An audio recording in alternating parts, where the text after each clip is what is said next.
4 வேதம், ஆகமங்கள், இதற்கு அப்பாற்பட்டு தனியான ஒரு நூல் சர்வஞானோத்தராகமம்.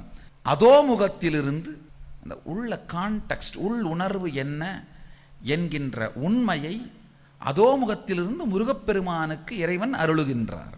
பாரம்பரியத்தின்படி இந்த சர்வஞானோத்தர ஆகமம் 4 வேதம் ஆகமங்களுக்குள் அடங்கவில்லை என்றாலும் அதன் மூலமாக மட்டுமே இந்த 4 வேதத்தையும் ஆகமத்தையும் புரிந்து கொள்ள வேண்டும் என்பது விதி. ஏனென்றால் அது பெருமானுடைய உள் உணர்வு.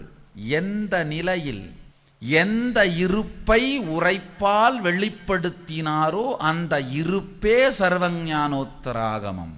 உரைப்பு 5, இருப்பு 1. இருப்பு 1ம் உரைப்பு 5மான 6ம் சேர்ந்த முழுமைத்தன்மை ஞானக் கடவுள் முருகன். கைலாசாவின் கந்தசஷ்டி மகோத்சவம். பகவான் நித்யானந்தரை கேளுங்கள். 6 நாட்கள் தினந்தோறும் நடைபெறும் தொடர் நேரலை சத்சங்கத்தில் இணையுங்கள்.